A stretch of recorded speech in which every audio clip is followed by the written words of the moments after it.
Мәсіхшілік сенім субъективті сенім емес.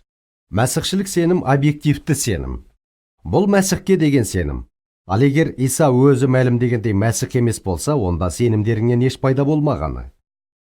Коринттықтарға арналған 1 хаттың 15 тарауында Паулдың айтып отырғаны. Ал егер Мәсіх тірілмеген болса, сенімдеріңнен. Егер осы рас болмаса, онда сенің сеніміңнен не пайда деп сұрайды. Ол одан еш пайда жоқ деді. Көріп отырсыз ба, мәсіхшілік сенімнің кілті Иса Мәсіхтің тұлғасында. Ол өзі туралы мәлімдеген тұлға ма? Ол Құдайдың рухани ұлы құтқарушы Мәсіх пе? Ол біздің күнәларымыз үшін айқышта өлді ме? Ол жерленді ме? Ол үшінші күн өлімнен қайта тіріліп, Құдай әкесіне көтеріліп, киелі рухты жіберді ме? Біздің сеніміміз міне осыған негізделген. Ал егер бұл рас болмаса, онда сізде қанша сенім болмасын, оның маңызы жоқ. Оның еш пайдасы болмайды. Өйткені сенімді құнды ететін сенім объектісіне жүктеледі. Сондықтан да мен көптеген адамдар сияқты Құдайдан зор сенім сұрап мінәжат етпеймін. Білесіз бе, менің қалауым Құдайға деген зор сенім емес, керісінше ұлы Құдайға деген сенім.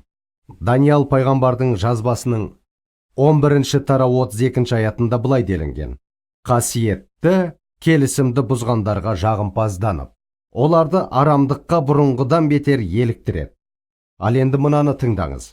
Алайда Құдайға сенімділер нығая түсіп оған қарсы тұрады. Құдайға сенімділер ұлы ерліктер жасайтын болады. Сондықтан да сізге уақыт бөліп, Мәсіх кім? Ол расында Құдайдың рухани ұлы ма деген сұрақтарды зерттеу қажет. Ол шынымен өлімнен қайта тірілді ме? Сіз бұл маңызды емес, сен болған емес пе деп айтуыңыз мүмкін. Жоқ, маңызды болғанда қандай. Өйткені әлгі айтылғандар рас болмаса, онда сеніміңізден еш пайда жоқ. Сондықтан да ешқашан Құдайға деген зор сенім үшін мінәжат етпеңіз. Керісінше ұлы Құдайға деген сенім үшін мінәжат етіңіз. Сізді құтқаратын Мәсіх сіздің сеніміңіз емес.